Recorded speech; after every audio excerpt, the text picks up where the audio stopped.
warahmatullahi wabarakatuh. Bisa yang tidak bermasalah dengan sinyal, silakan kameranya bisa dinyalakan.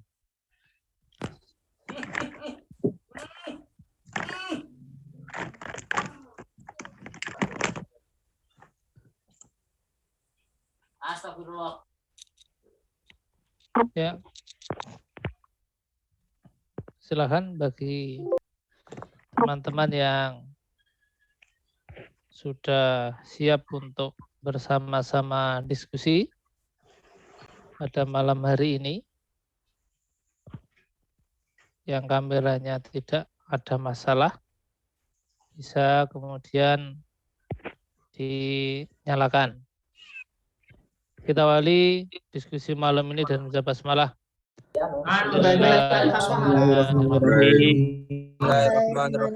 Alhamdulillahirrabbilalamin.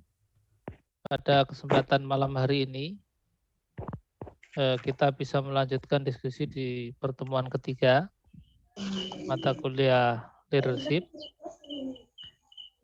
Saya sudah membuka di semua kelas di psikologi. Dari semua kelas belum 100% melakukan submit sesuai dengan kelas yang ada di masing-masing. Jadi setelah saya lihat di masing-masing kelas di psikologi itu, saya dari tadi siang sudah saya buka, sudah saya baca yang dikirim. Kalau saya lihat siapa tahu ada tambahan sekarang ya. Sedangkan kelas A masih tetap yang kirim kelas A itu 63. Dari daftar kelas yang akses itu 70. Kemudian kelas B, daftar yang akses kelas B itu 71, yang ngirim baru 61. Kemudian kelas C dari 73, yang ngirim baru 53. Kemudian kelas D dari 66 baru 48. Kemudian kelas E dari 84 malah baru 35. Padahal ini harusnya di pekan ini sudah selesai submitnya, karena saya sudah akan memberikan penjelasan yang berkaitan dengan yang video komentar itu. Kelas F dari 55, 36. Sehingga seperti tadi saya sampaikan, kalau memang dari semua kelas belum atau nggak tahu belum atau tidak, bagi saya nggak masalah, karena batas waktu ada situ, tak kasih tanggal, tak kasih waktu kapan ngirimnya ya. Karena sampai sekarang, sampai hari ini yang sudah mengirimkan baru sebagaimana yang tadi sudah saya sampaikan di masing-masing kelas. Karena memang kelas leadership, yang ambil leadership itu luar biasa. Maka saya awalnya hanya merencanakan 5 kelas, terpaksa kemudian harus menambah 1 kelas menjadi 6 kelas. Jumlahnya yang kelas reguler itu 400 yang mengambil mata kuliah ini. Yang pada umumnya hanya paling banyak mungkin sekitar 300. 400. Tapi dari 400 itu setelah kemudian saya lihat belum semua semuanya aktif, Alhamdulillah ada perkembangan. termasuk kemudian apa namanya, yang ada di Persensi pun dari pertemuan 1 dan 2 itu juga belum semuanya. Nah, sehingga ini yang perlu kemudian menjadi perhatian kalau memang walaupun daring ya, karena memang sekarang kemasannya daring, sehingga mau tidak mau ya kita harus mengikuti proses perkuliahan ini dengan daring, sehingga sudah berdua proses, karena nanti mungkin sampai berapa kali pertemuan untuk kemudian memberikan stimulus. Rencana saya hanya akan memberikan beberapa video-video untuk kemudian dikomentari dan dikirim. Karena setelah itu kemudian nanti memang ada diskusi yang berhubungan dengan beberapa teori-teori yang kemudian ada e-book ataupun kemudian jurnal yang kemudian perlu kita diskusikan bersama. Karena setelah UTS, sebagaimana yang ada di RPS yang kemarin, sudah masuk lebih berbicara tentang kepala sekolah. Sampai kemudian nanti harus bisa melakukan analisis SWOT. Kenapa kemudian saya akan memperbanyak tentang teori-teori itu? Karena melihat skripsi yang berbicara tentang kepala sekolah, yang berbicara tentang manajemen, teorinya masih sangat minim. Padahal sekarang saya juga baru dengan beberapa orang, dengan Pak Ali, Bu Nurul, Pak Zaki, untuk merevisi buku pedoman skripsi. Insya Allah bulan ini kita selesaikan, sehingga nanti untuk semester depan, bagi yang sekarang semester 6 dan semester depan semester 7, ketika akan mengambil skripsi sudah menggunakan pedoman yang baru. Ya, karena memang ada beberapa tambahan-tambahan yang ada di dalamnya, termasuk ada hal-hal yang kemudian lebih kita perjelas. Harapannya seperti itu. Terutama di sistematika penulisan itu, saya buat sistematika di masing-masing. Bagaimana tentang penelitian kualitatif, bagaimana tentang penelitian kuantitatif, dan bagaimana penelitian mix method. Jadi kita mengupayakan di situ, termasuk ada beberapa penjelasan-penjelasan yang awalnya di buku pedoman belum ada, coba kemudian kita jelaskan lebih mendalam. Baik, berdasarkan video itu, semua sudah berkomentar. Saya meminta perwakilan 1 atau 2, bolehlah, untuk menyampaikan yang sudah diupload. Kata kuncinya sudah diupload, silahkan ada yang mewakili untuk menyampaikan sebelum kemudian nanti saya share screen. Silahkan. Siapa aja boleh, dari kelas apa aja boleh.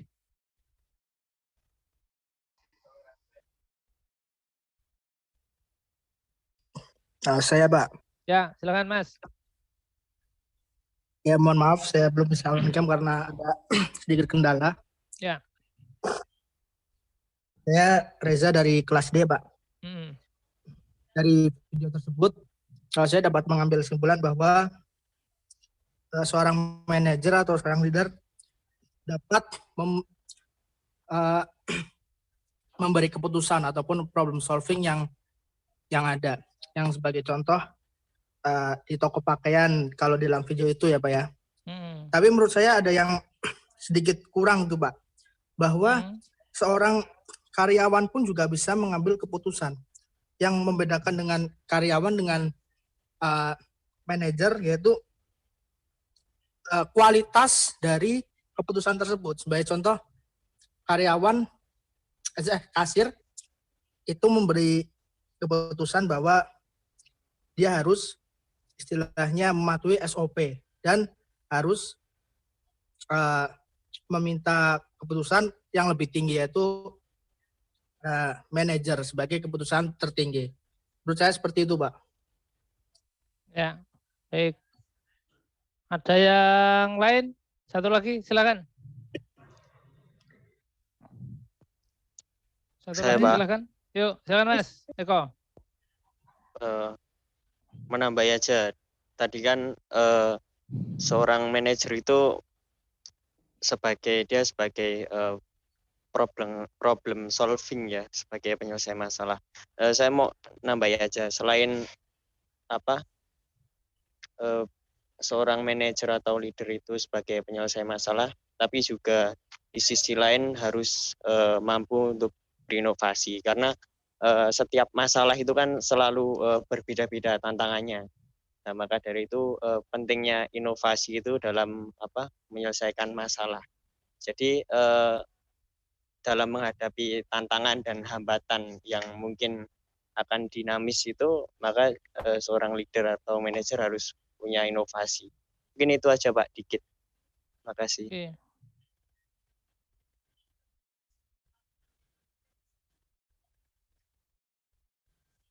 Oke, baik.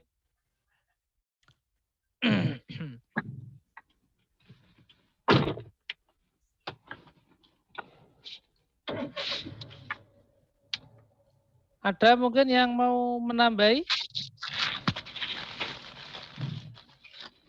Kalau nggak ada, kita lihat beberapa hal yang berhasil saya rangkum dari beberapa literatur yang saya baca. Seperti apakah leader dan manajer? Saya Pak, melihatnya. mau nambahin sedikit Pak. Iya, silakan Mas Arsi. Oke Pak, menurut saya kalau seorang leader atau seorang pemimpin tuh harus lebih berani mengambil risiko, karena semakin tinggi jabatan kita juga semakin tinggi risiko kita. Kalau kita tidak kalau kita tidak berani mengambil risiko, ya udah nggak usah jadi pemimpin. Karena pemimpin itu risikonya juga tinggi. Mungkin gitu Pak. Ya, oke, baik. Saya akan menambahi dari, jadi masing-masing kelas sudah saya baca. Walaupun kemudian belum semuanya, tetapi secara umum komentarnya, kata kuncinya sebenarnya hampir sama. Hanya perbedaan-perbedaan, kalau bahasa penelitian ada beberapa variabel-variabel yang kemudian agak sedikit berbeda, tapi secara umum hampir sama. Memahami dari video itu. Maka kita lihat apakah leader dan manajer khususnya ketika kita bawa ke dalam kepemimpinan pendidikan. Dalam hal ini bisa mulai dari satuan pendidikan ya. Karena kepemimpinan pendidikan itu tidak hanya di satuan pendidikan, tetapi bermuaranya kepada sampai Menteri Pendidikan. Kenapa demikian? Karena memang di dalam secara teoritis, dalam konsep kepemimpinan pendidikan itu memang agak berbeda dibandingkan dengan kepemimpinan yang terdapat di perusahaan. Walaupun secara umum ada beberapa hal yang mungkin agak mirip, tetapi kalau kita mengerucut ke dalam kepemimpinan pendidikan, ada sesuatu yang memang agak berbeda. Kita lihat misalkan, ini teorinya Good dan Davis, ya kepemimpinan itu bisa kemudian seni atau kemudian bisa dikatakan dengan ilmu. Mulai dari 4 aspek itu yang di dalamnya menjadi satu bagian. Bisa mengatakan, ada yang mengatakan kalau dia ya bagaimana kemudian kita membuat performance seni kita bagaimana? Bagaimana kita membuat sebuah filosofi sesuai dengan seni. Maka kalau kita lihat kepemimpinan itu, kalau secara teoritis pengertiannya selalu berkembang. Perkembangan itu disebabkan karena semakin adanya perubahan dan tantangan itu, maka boleh kalau gambarannya dikatakan gaya, atau kemudian mau berbicara tentang model, itu kemudian akan menyesuaikan. Tujuannya adalah agar proses atau pelaksanaan kepemimpinan itu dapat tercapai tujuannya. Kan itu. Kemudian karena ending dari pelaksanaan kepemimpinan itu dalam rangka untuk mencapai tujuan. Tujuan ini pun juga bisa dikatakan kalau ini ada mikro dan makro, atau kemudian tujuan sekolah, tujuan dalam ini kelembagaan, atau kemudian tujuan pendidikan. Kalau tujuan pendidikan ya harus berpedoman kepada Undang-Undang 20 2003. Karena sampai sekarang undang-undang itu belum berubah dan masih berlaku. Kemudian berikutnya, kalau kita lihat ini, antara leader dan manajer itu boleh saya katakan bagaimana antara manajemen dan kepemimpinan. Kalau Armstrong di bagian lain mengatakan antara manajer dan kepemimpinan itu sesuatu yang berbeda. Bukan satu bagian itu. Tapi di sisi lain, ini menurut Armstrong juga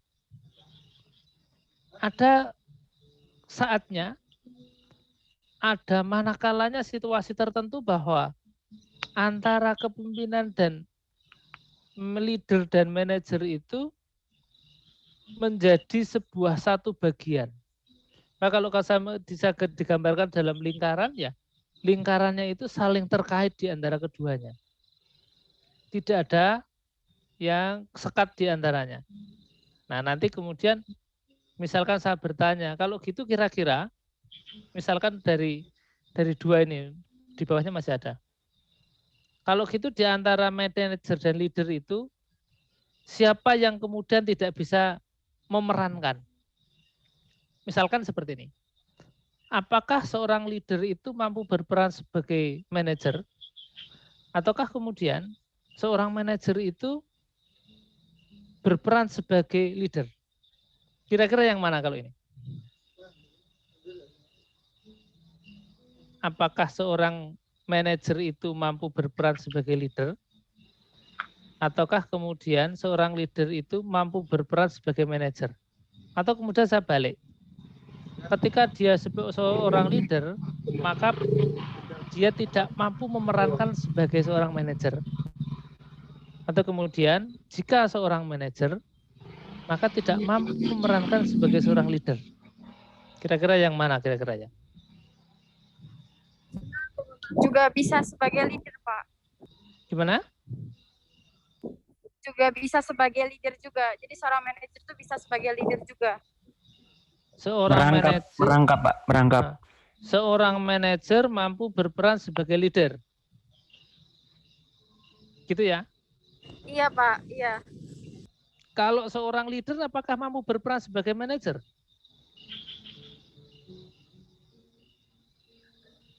Mampu, Pak. Berarti sama keduanya. Sama, Pak. Iya, Pak. Sama.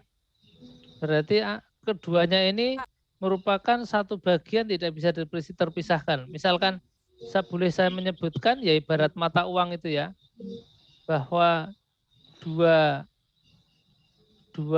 sisi mata uang itu walaupun dibolak-balik tetapi satu bagian yang tidak terpisahkan gitu kira-kira ya.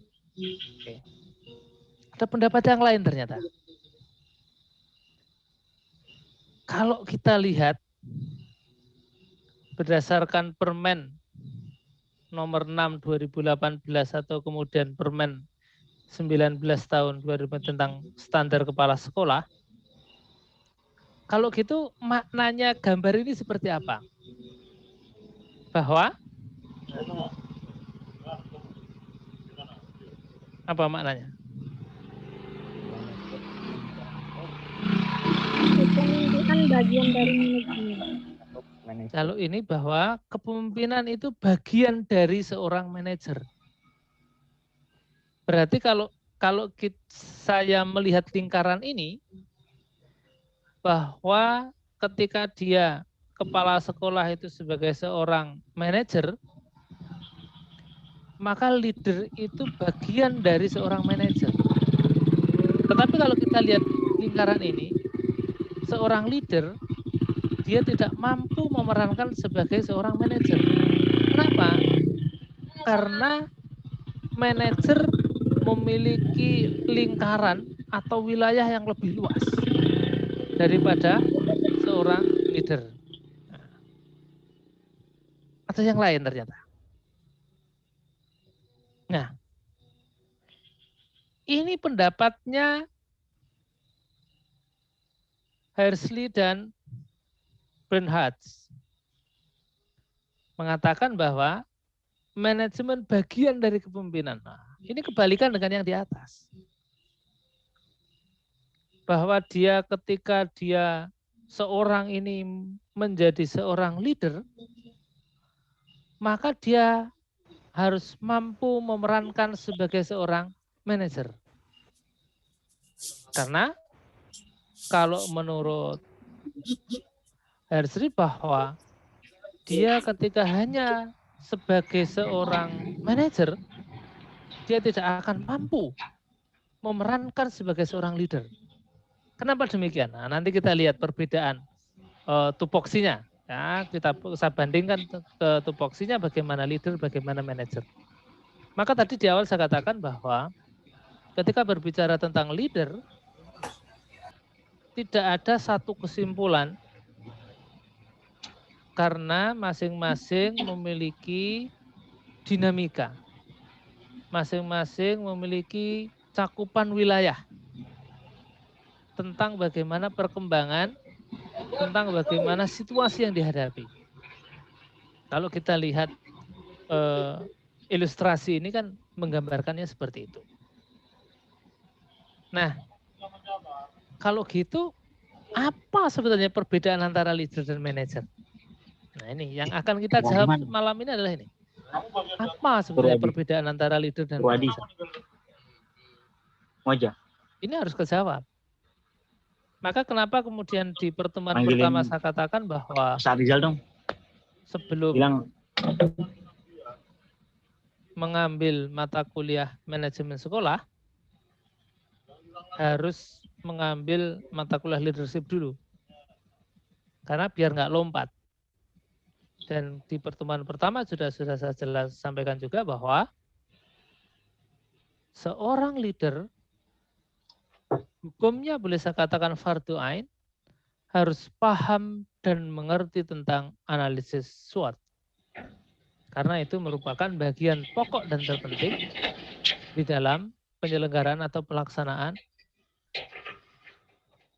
perannya sebagai seorang leader ataupun manajer di dalam mengelola satuan pendidikan. Oke.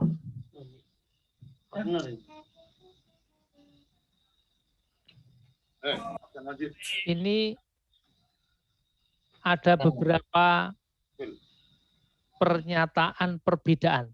Langsung saja, nggak usah satu-satu. Swen. Oke.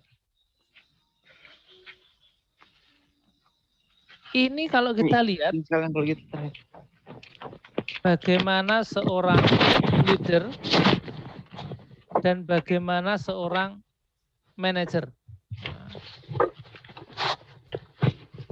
Kalau kita lihat bahwa seorang manajer itu posisinya misalkan ya ada efisiensi, kemudian ada efektivitas.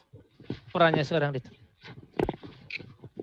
Kemudian ketika yang kedua itu berbicara visi, seorang leadership. Tapi ketika berbicara manajer itu berbicara tujuan dan sistem. Kan tadi si Kendi nelpon. Terus katanya ada celana yang Siapa ini? robek 2. Nanti kan ini anak tunggu ini. Tolong di mute Pak itu. Dah tak mute. Berikutnya, seorang leader dia bagaimana menyusun, membuat strategi.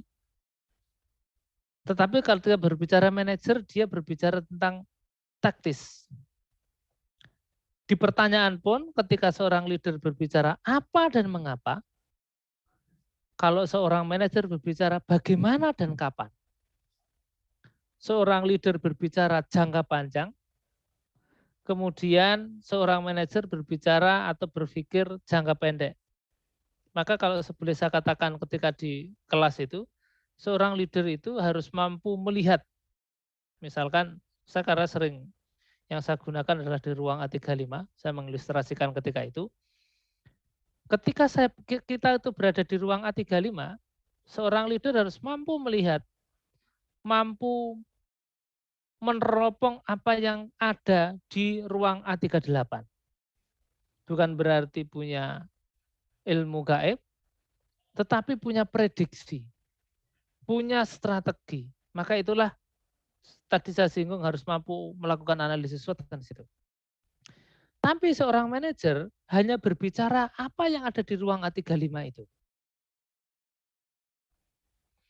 Kemudian sampai yang ke-8 ini banyak sekali. Saya akan mengambil beberapa pokok yang menjadi perlu kita pahami bersama. Ketika berbicara tentang leader, maka dia berbicara tentang perubahan, berbicara inovasi, dan kemudian bagaimana berbicara tentang mimpi-mimpi atau kemudian visi. Nah, maka kemudian pertemuan pertama saya mengawali dengan perubahan itu, karena memang seorang leader harus kemudian berbicara ke sana. Kemudian yang selanjutnya, masih banyak sekali, ini akan saya ambil nanti setelah kita diskusi ini, materi ini akan saya unggah di kelas, di classroom. Seorang leader harus berbicara sampai mengambil sebuah keputusan. Maka di situ ada kebijakan. Nanti yang selama ini beberapa yang mengambil judul skripsi tentang inovasi kepala sekolah misalkan, maka perlu membaca teori difusi inovasi. Kenapa demikian? Karena ketika sebelum akhirnya menjadi sebuah kebijakan dari inovasi itu, maka ada beberapa tahapan. Nah, tahapan itulah yang kemudian harus dilalui. Misalkan saya tanya, apa tuh bedanya inovasi dan kebijakan? Karena leadership itu, saya juga ada materi tentang kebijakan, nanti nggak tahu kapan bisa menyampaikan. Bisa sampai enggak? Apa bedanya inovasi dan kebijakan? Mungkin para pejabat aktivis di UMS bisa memberikan penjelasan kira-kira apa perbedaan antara inovasi dan kebijakan?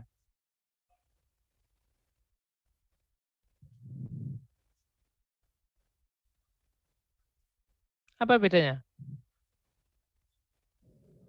Jika kebijakan biasanya dari manajer, jika inovasi biasanya dari leader, Pak. Kemungkinan menurut saya. Loh ini kalau kita lihat di ini, inovasi posisinya di leader, ya. Kebijakan juga posisinya di leader. Karena kalau misalkan inovasi di leader, posisi sebagai manajer administrator. Ketika kemudian posisinya di leader itu kebijakan, posisinya manajer sebagai SOP. Kira-kira berarti kira-kira seperti apa? Ada jawaban lain lah kira-kira. Yuk diskusi. Kebijakan isinya aturan, Pak. Kalau inovasi masih bisa diubah. Inovasi bisa dirubah, kalau kebijakan tidak bisa dirubah. Kebijakan itu sebuah ketetapan. Jadi mau tidak mau, suka tidak suka, Kalau sudah menjadi sebuah kebijakan ya kita harus ikut. Tetapi ketika inovasi itu boleh menerima, boleh menolak. Maka itulah kemudian kenapa kalau ada yang mengambil skripsi misalkan judulnya inovasi kepala sekolah, harus saya minta membaca teori tentang difusi inovasi itu, karena di situ ada langkah-langkahnya. Yang akhirnya memang menjadi sebuah kebijakan. Tetapi tidak tiba-tiba gitu ya. Tidak tiba-tiba menjadi sebuah kebijakan yang harus diambil, tetapi ada beberapa tahapan dan langkah itu.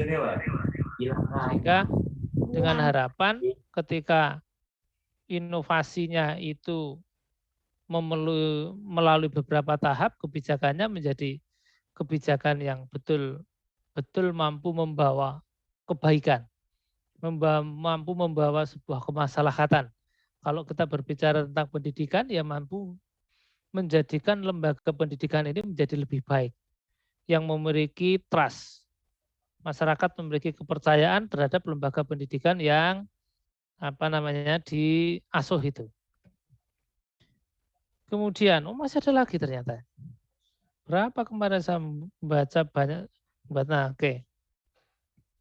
Misalkan ini yang kemudian bahwa seorang leader itu harus mampu memberikan inspirasi. Tetapi ketika manajer itu memberikan motivasi. Motivasi apa? Untuk mencapai tujuan. Kalau seorang leader memberikan rangsangan agar terinspirasi.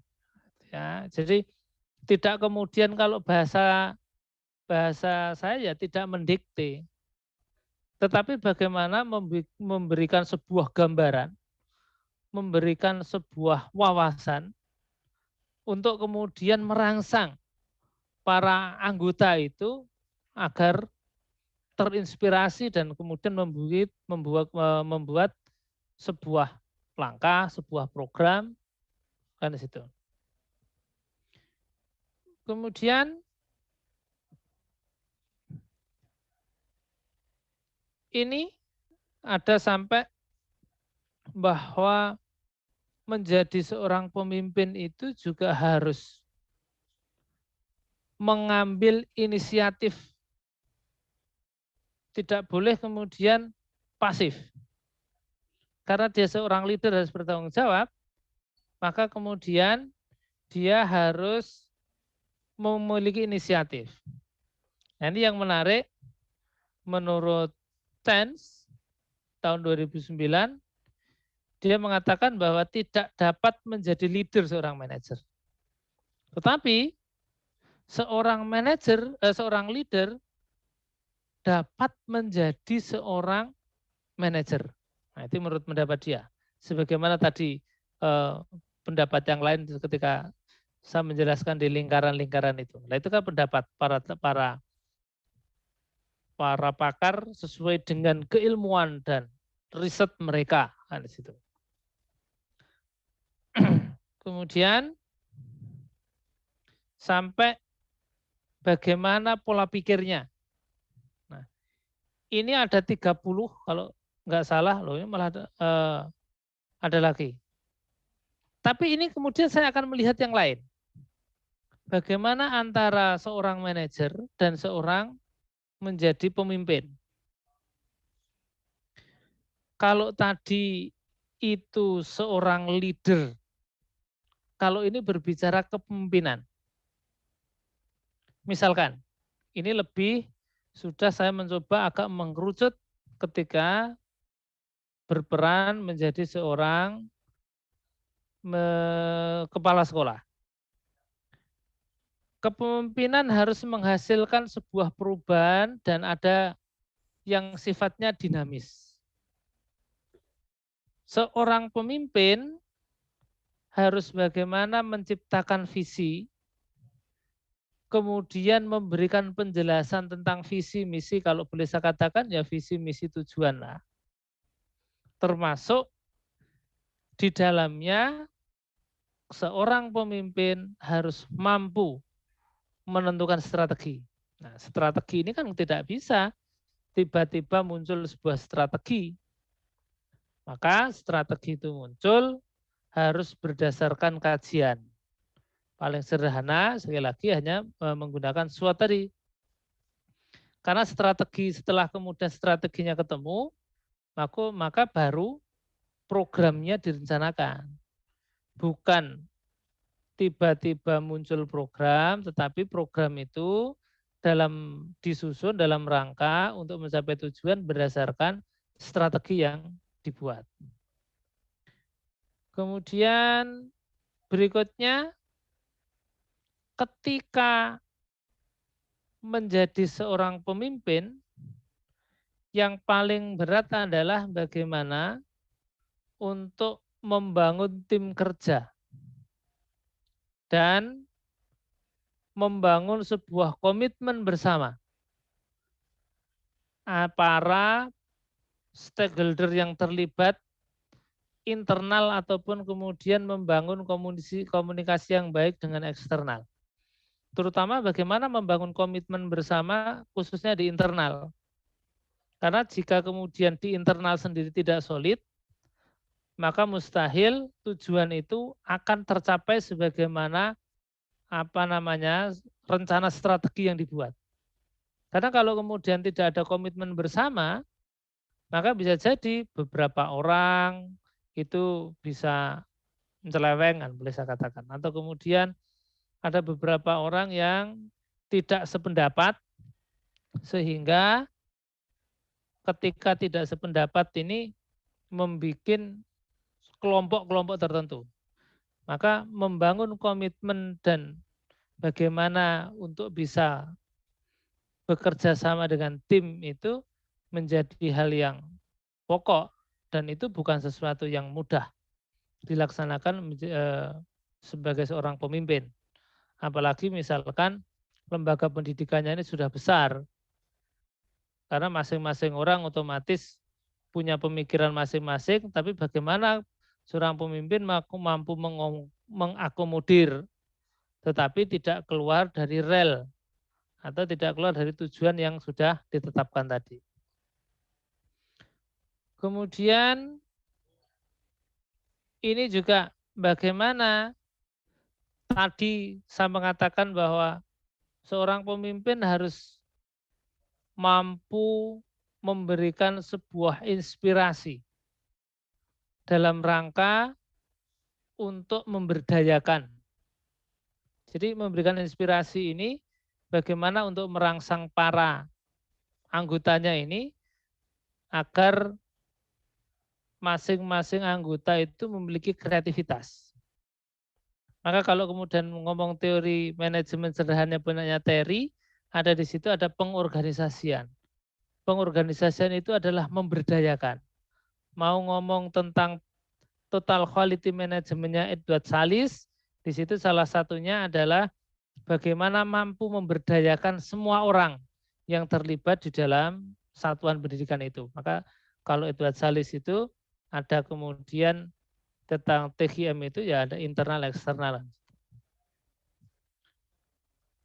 Kemudian yang sebagaimana yang saya sampaikan sejak pertemuan pertama tadi di kemarin, maka fokus pada perubahan dengan mengembangkan visi dan strategi. Ini menurut Kotter juga. Jadi sekali lagi bahwa ketika berbicara kepemimpinan, berbicara tentang manajemen itu, berbicara tentang manajer, memiliki perspektif yang sangat luas, tetapi kata kuncinya hampir sama adalah bagaimana ini merupakan, boleh dikatakan di awal tadi sebagai seni, dalam rangka untuk mencapai tujuan.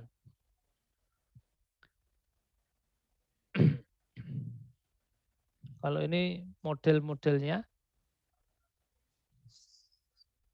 Nah, kalau kita lihat dari beberapa hal yang di atas tadi, maka manajer lebih fokus pada efisiensi dan kegiatan bukan kepada manusia.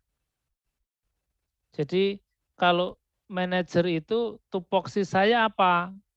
Bagaimana tupoksi yang diberikan kepada saya itu dapat tercapai dan tujuannya dapat dilakukan sebagaimana ketentuan.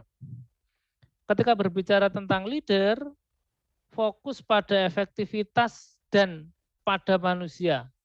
Maka bagaimana kemampuan memberdayakan, kemampuan untuk berkomunikasi, kemampuan dalam rangka untuk saling menerima boleh saran, masukan daripada bawahan itu. Maka kalau kita lihat di situ bahwa seorang di dalam berperan, seorang leader, kalau kita kerucutkan di dalam kepemimpinan pendidikan, maka harus mampu menjadi seorang manajer yang baik. Kenapa demikian? Kita lihat pedomannya misalkan berdasarkan Permendikbud nomor 6 itu ada 3 tugas pokok seorang kepala sekolah. 1 sebagai manajerial, 2 pengembang kewirausahaan, yang ketiga melakukan supervisi. Nah, ketika dia seorang kepala sekolah yang paling berat adalah menjadi seorang manajer, maka bagaimana kalau Mulyasa itu ya yang paling terkenal dengan Emaslim itu sebagai edukator, manajerial di dalam melakukan pengembangan lembaga pendidikan atau satuan pendidikan. Kalau ini, pertanyaan ini jawabannya apa kira-kira?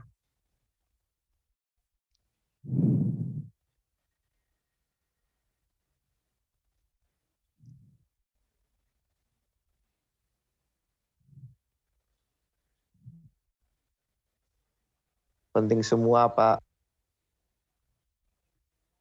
Mana yang lebih penting? Yang lebih berarti milih. Leader, Pak. Leader. Leader, Pak. Leader, Pak. Leader, Pak. Alasannya? Leader, Pak. Alasannya? Karena seorang pemimpin, contohnya kepala sekolah itu bisa menjadi seorang manajer atau manajemen di sekolahnya sendiri itu, Pak. Oke. Saya akan menuangkan pendapat yang berbeda. Ini pendapatnya Sarma. Biar tak bolak-balik dengan beberapa pendapat ya. Manajer dapat menjadi leader, leader tidak dapat menjadi manajer. Ini kan bertentangan. Bertentangan dengan pendapat yang di atas. Ini mengacu kemana kan gitu. Pendapatnya Sarma ini mengacu kepada bagaimana peran sebagaimana tadi yang di permen tadi. Tetapi kalau kita lihat, ya kepala sekolah itu memerankan keduanya. Yang paling besar mana? Yang paling besar, kalau kita lihat 3 tugas pokok tadi, dia berperan sebagai seorang manajer. Maka Sarma ini mengatakan ya leader plus manajer itu sama dengan manajerial. Dia harus mampu memerankan itu. Tetapi perlu kemudian diketahui juga bahwa kalau saya sependapat bahwa sebagai pendapat seperti yang di awal tadi, seorang leadership harus mampu memerankan sebagai manajer. Kalau kita lihat Emaslim sebagai pendidik, manajerial, administrator, supervisi, leader, inovator, sampai kemudian motivator, memang sebagian besar peran-peran ini paling banyak terdapat pada seorang manajer. Tetapi perlu diingat bahwa menjadi kepala sekolah, misalkan baca tulisannya Wahyu Sumijo, ya itulah sekolah. Sekolah itu sebuah lembaga pendidikan yang unik dan menarik. Kenapa unik dan menarik? Karena seorang kepala sekolah harus mampu memerankan keduanya. Tapi perlu penekanan saya kenapa kemudian saya condong bahwa seorang leader itu mampu berperan sebagai seorang manajer karena lembaga pendidikan itu selain memerankan hal-hal yang lebih bersifat keadministratif, tetapi kepala sekolah itu harus terus mampu berinovasi. Nah, inovasi itu tidak bisa diperankan seorang manajer. Seorang inovator itu diperankan seorang leader. Dengan berbagai teori yang saya baca, semoga, tapi nggak tahu kalau kemudian dari teman-teman yang lain menemukan teori yang berbeda ya, nanti bisa dikatakan. Tapi dari beberapa yang saya baca bahwa seorang inovator itu dia sebagai seorang leader. Maka tadi kalau kita lihat perbedaan di antara keduanya, kalau kemudian seorang leader itu berbicara tentang visi, seorang leader itu berbicara tentang bagaimana masa depan, bagaimana masa depan lembaga saya. Apalagi di lembaga pendidikan swasta. Pernah saya sampaikan di pertemuan pertama, kalau saya tidak salah, bahwa sekolah swasta berhenti berinovasi berarti sama aja sekolah swasta itu berhenti untuk menerima peserta didik. Karena semakin hari tantangan dan perubahan zaman itu semakin luar biasa. Kalau kemudian sebagai seorang leader, seorang kepala sekolah dalam hal ini berhenti berinovasi, berarti sama artinya bahwa sekolah itu berhenti membangun sebuah trust, membangun sebuah kepercayaan terhadap masyarakat bahwa sekolah saya itu memang sekolah yang baik. Karena paradigma masyarakatnya sudah mulai bergeser, tidak mencari sekolah murah, tetapi sudah mencari sekolah yang berkualitas. Walaupun kemudian persentasenya, tapi sudah besar kalau kita lihat persentasenya. Kita lihat aja sekarang, bagaimana kecenderungan masyarakat yang menginginkan anaknya itu memiliki pendidikan yang baik, lebih condong untuk menyekolahkan ke sekolah-sekolah swasta. Walaupun kemudian dengan biaya yang mahal. Kan di situ. Bahkan ada yang harus sampai inden 1 tahun sebelumnya. Tetapi itu dilakukan. Karena apa? Orang tua atau dalam hal ini masyarakat melihat bahwa sekolah itu menawarkan sesuatu yang sangat luar biasa menurut masyarakat. Dan itu diakui kan di situ. Itu diakui dan kemudian masyarakat, oh ya, ketika anak saya sekolah di sana, saya berharap kemudian nanti setelah lulus mampu A, B, C itu. Walaupun tidak bisa dipungkiri bahwa sekolah bukan seperti mesin jahit. Tukang jahit salah. Sekolah bukan seperti tukang jahit yang kemudian masuk itu bentuknya kain, ketika keluar sudah menjadi sesuai yang dipesankan. Apakah mau jadi baju, jadi celana, dan lain-lain. Karena tidak bisa sekolah itu sebagai tukang jahit, karena memang harus ada peran dari para pihak. Ya paling pokok ada kerjasama dan peran dari orang tua. Maka kan dengan istilah tri pusat pendidikan atau bahkan ada catur pusat pendidikan. Nah, maka seorang leadership itu harus berorientasi masa depan. Maka seorang pemimpin jika dia sukses hanya pada saat kepemimpinannya, kalau saya mengatakan itu belum sukses. Kenapa? Karena dia berarti hanya baru berpikir sebatas seorang manajer. Pemimpin yang sukses, jika kemudian dia selesai memimpin, maka generasi berikutnya tetap kemudian memiliki prestasi, memiliki kualitas yang sama sebagaimana ketika saat dia memimpin dengan situ. Nah, maka proses kaderisasi dan membuat sebuah SOP itu perlu sehingga siapa saja yang kemudian memerankan sebagai seorang leader, maka tetap trust-nya atau kemudian kepercayaan masyarakat itu tetap terbangun. Nah, di situ urgensinya. Maka kalau kita lihat dengan beberapa argumen dan pendapat tadi, bahwa memang perlunya seorang wakil kepala sekolah di situ untuk kemudian banyak memerankan sebagai seorang manajer. Misalkan karena ini jenjangnya SMP SMA targetnya. Di SMP SMA pasti ada wakil kepala sekolah dengan beberapa bidang. Nah itu manajer. Misalkan, oh ini urusan akademik berarti ada wakil kepala sekolah bidang kurikulum. Oh ini urusan siswanya kan situ. Oh, berarti ada wakil kepala sekolah bidang kesiswaan. Nah itu manajer. Nah tapi konsep dan gagasannya itu yang memiliki adalah seorang leader atau kepala sekolah. Ketika sudah dikonsep, dibikin, nah manajer-manajer inilah yang kemudian mengeksekusi. Nah, di situ. Maka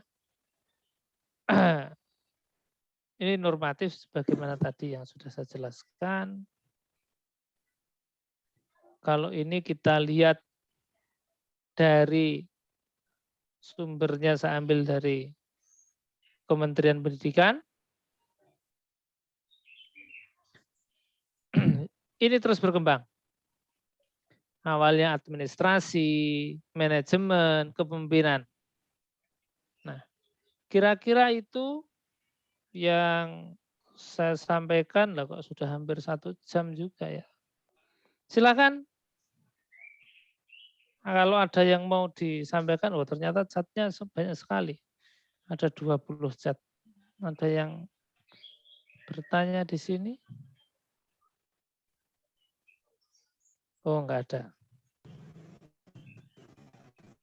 Di chat saya share tentang presensi. Silahkan kemudian diisi presensi sampai nanti jam 11 kalau nggak salah sangatnya ya. Kalau nggak salah sangatnya sampai jam 11 malam. Karena presensinya ada yang perlu dikomentari, tidak hanya klik presensinya. Klik hadir, pilih kelas enggak. Kayaknya ada beberapa yang perlu dikomentari untuk menunjukkan bahwa diskusinya ya sampai. Oke, silakan. Ada yang mau berpendapat? Pak Is. Ya. Bertanya, Pak. Ya. Sebelumnya maaf, Pak. Izin bertanya untuk apa namanya? Belum pernah naik angkat. Mbak udah pernah. Udah. Saya lebih ke ngambil unek-unek dari realitas ya, Pak. Ya. Banyak banget sih, Pak, marak. Benar kata Bapak, ketika sekolah swasta berhenti berinovasi, membuat hal-hal yang belum ada, seperti sekolah IT sekarang kan marak banget kan. Ya. Membuat dobrakan itu kan, ya mereka akan tergusur seperti itu. Tapi yang cukup menjadikan keresahan sih kalau dilihat, kalau kita kan pasti sepakat Pak, pendidikan itu bisa dirasakan oleh semua pihak Pak. Gitu. Nah dengan adanya gebrakan tersebut, sangat banyak juga Pak, yang dari mulai tarif, terus ada apa namanya, ada ketentuan-ketentuan untuk masuk ke sekolah tersebut, seperti itu Pak. Jadi seakan-akan dibatasi Pak, dibatasi dalam artian, oh ini yang bayarnya harus seperti ini, segini, dan tidak jarang, mungkin kan kalau dalam administrasinya nanti bisa lewat beasiswa ini, tapi ya ini diperuntukkan hanya untuk membesarkan sekolahnya saja Pak, bukan untuk mencerdaskan seperti itu loh. Nggak terus membantu masyarakat seperti itu. Aslinya seperti itu, tapi kan kalau secara administratif kan banyak beasiswa ini, ada bantuan ini dan lain-lain seperti itu Pak. Ya. Nah perubahan yang seperti itu menurut Bapak bagaimana Pak? Ngono kan soalnya kan marak, bahkan ini nggak di SMP maupun SMA toh, ngono kan di jenjang kuliah juga banyak seperti itu. Aku minta komentarnya Bapak Istanto itu Pak. Ya. Makasih Pak, maaf Pak sebelumnya. Baik.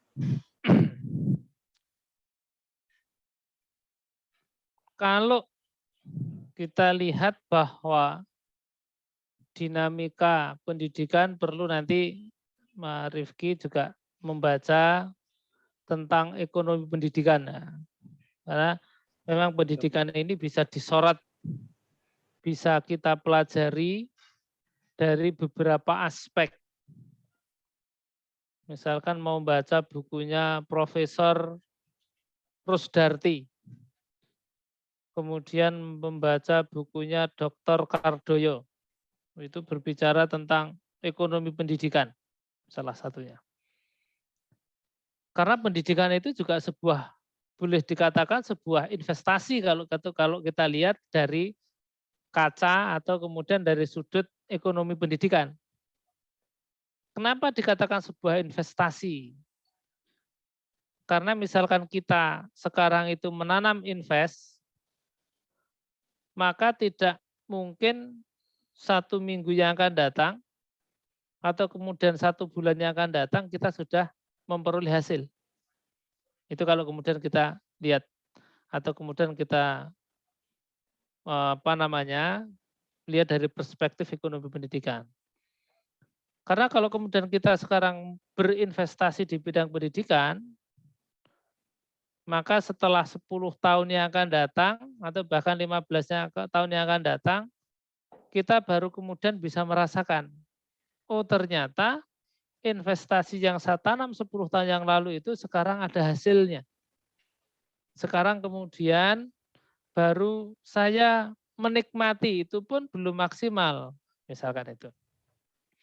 Oleh karena itu, dengan maraknya berbagai sekolah berbasis agama, bisa katakan dengan berbagai nama ya, dan condong atau cenderung kemudian mereka memiliki pangsa pasar yang berbeda-beda.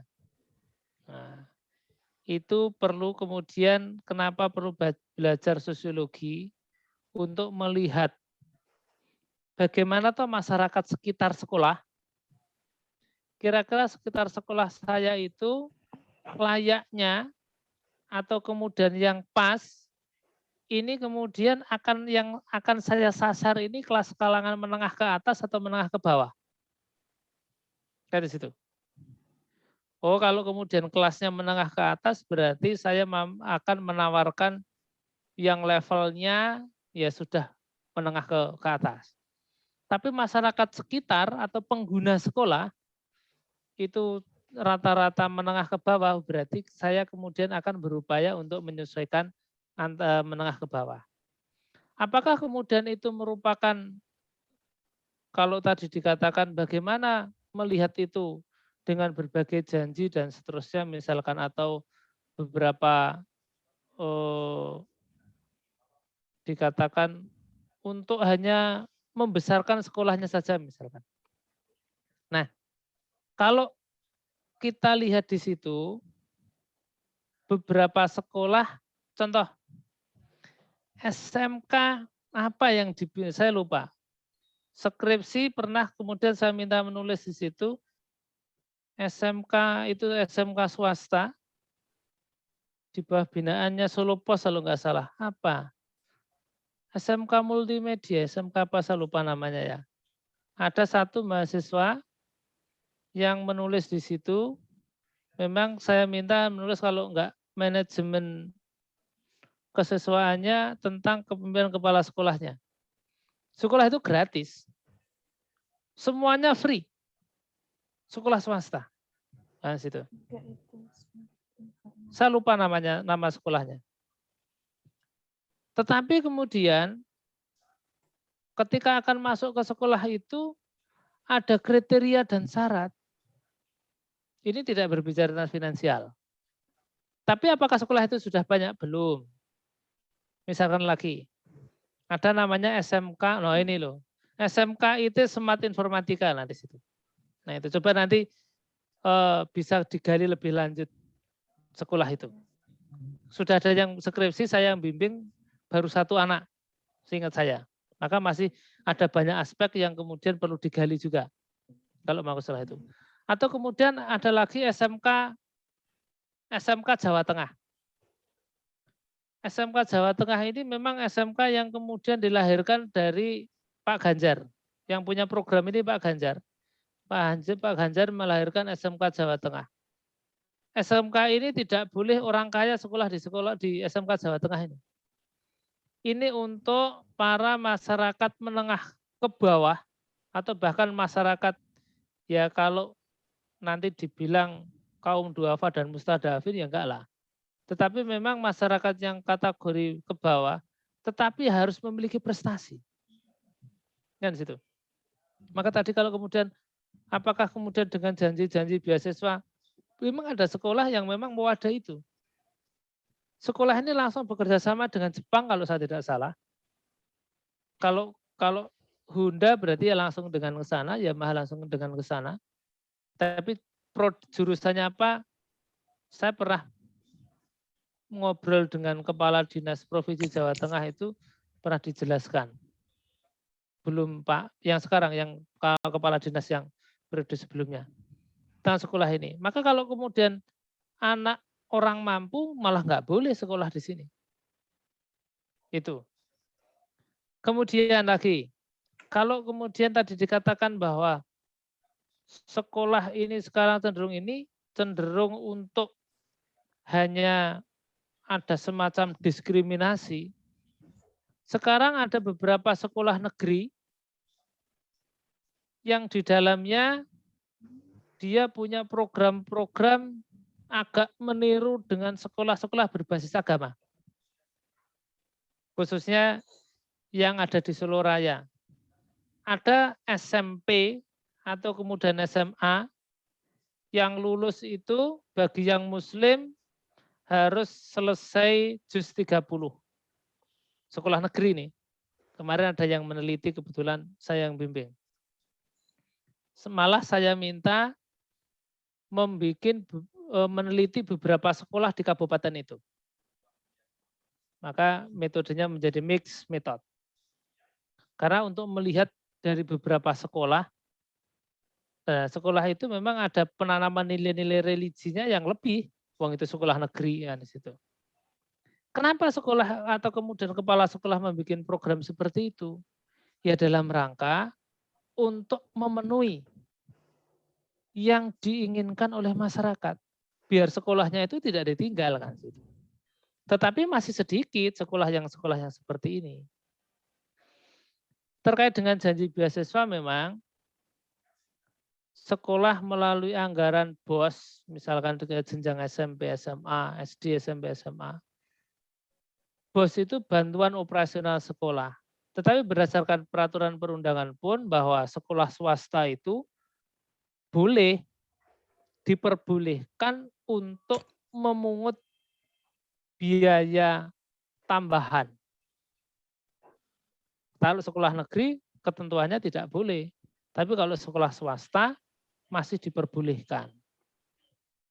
Kenapa perlu untuk ini? Kalau kita lihat dari kaca ekonomi pendidikan.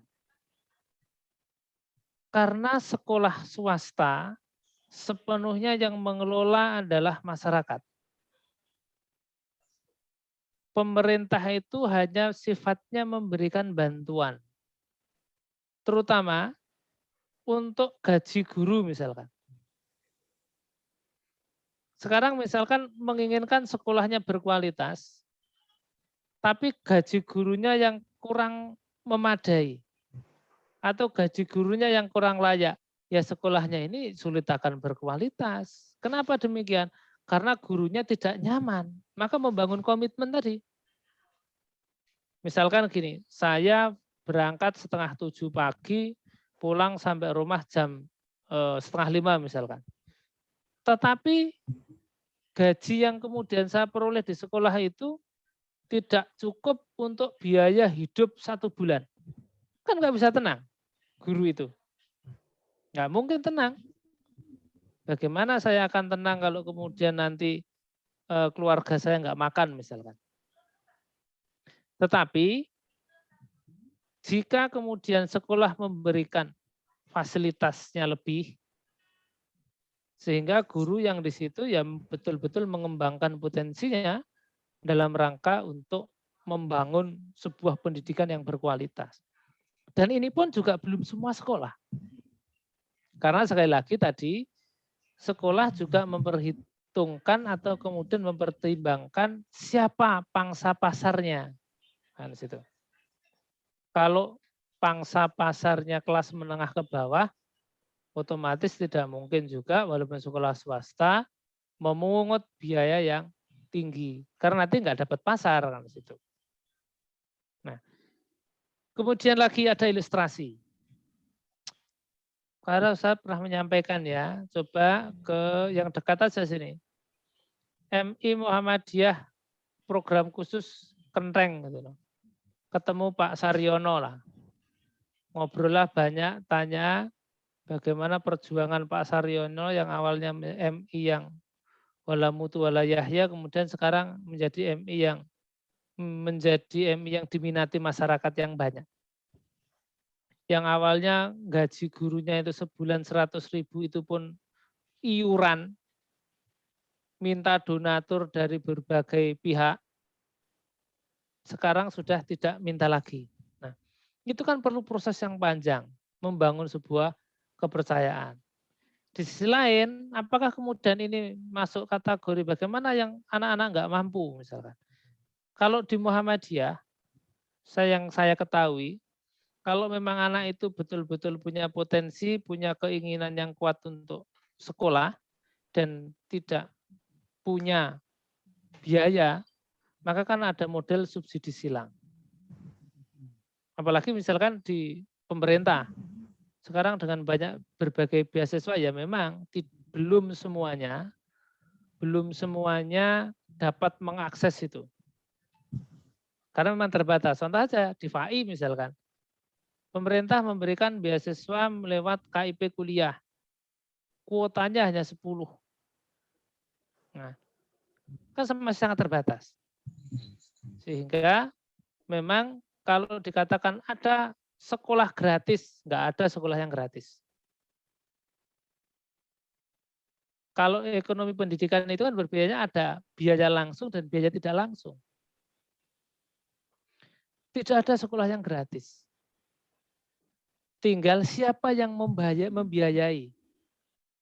Misalkan sekolah negeri. Sekolah negeri siswa tidak bayar SPP. Orang tua tidak dimintai iuran. Ya karena memang negara dalam ini mengalokasikan melalui dana BOS. Kan di situ. Dan gurunya karena normatifnya kalau sekolah negeri itu kebanyakan adalah pegawai negeri sipil yang sudah mendapatkan gaji dari negara, maka kos anggaran untuk gaji pegawai itu sangat sedikit. Misalkan ada yang guru GTT kan prosentasenya sedikit dan bisa diambilkan dari dana BOS. Itu kan berarti bukan gratis. Karena ada yang membiayai. Yang biayai siapa? Negara. Kan di situ. Maka tadi walaupun kemudian disampaikan ada SMK itu Smart Informatika itu siswanya gratis, bukan berarti sekolahnya itu tidak memerlukan biaya atau kemudian tidak ada yang membiayai, tidak. Karena ada donatur yang kemudian memberikan biaya. Itu kan berbicara tentang biaya langsung.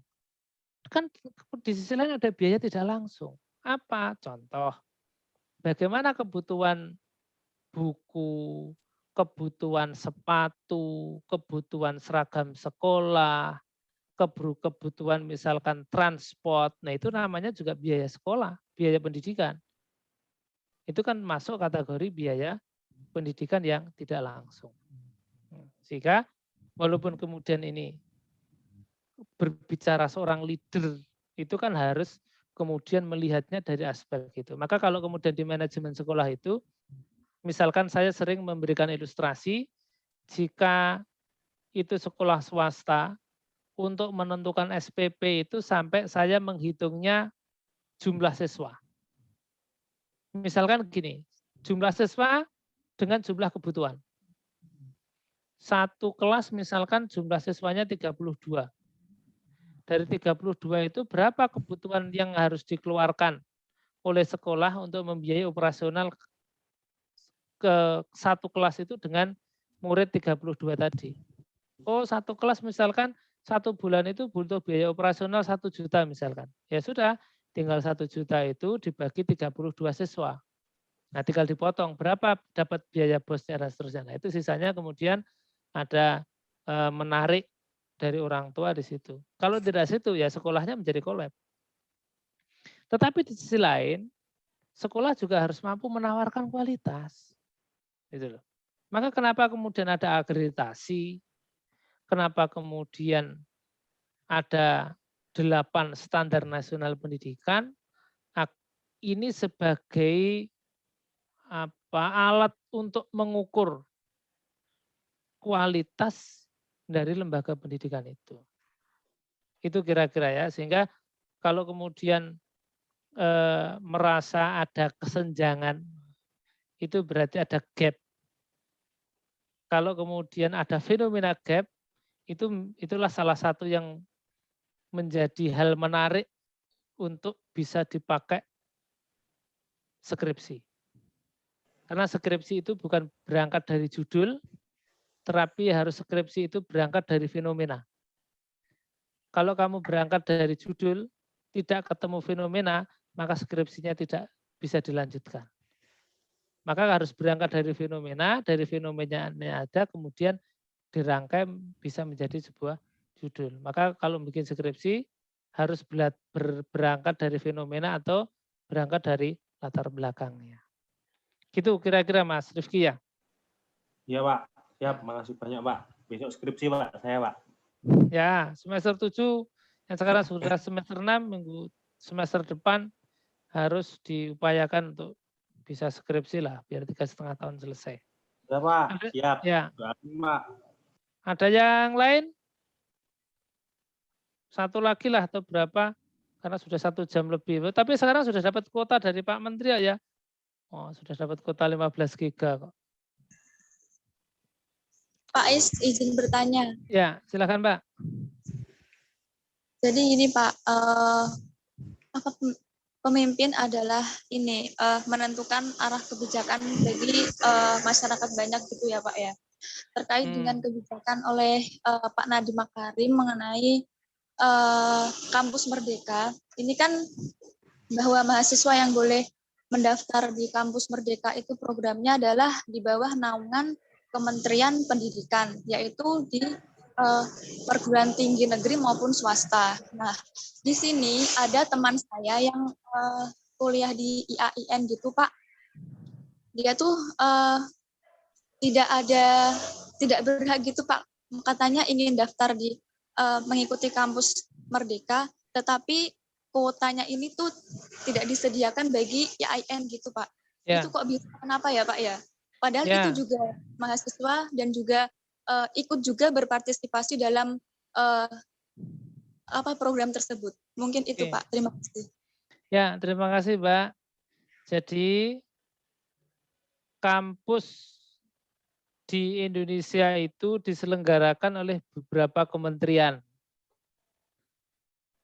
Ada yang diselenggarakan di bawah Kementerian Pendidikan, ada yang diselenggarakan di bawah Kementerian Agama, ada yang diselenggarakan di bawah Kementerian Perhubungan, ada yang diselenggarakan di bawah Kementerian Keuangan, termasuk kemudian ketika akademi-akademi itu juga diselenggarakan di bawah misalkan akademi kepolisian ya berarti di bawah Polri, akademi militer berarti di bawah Kementerian Pertahanan.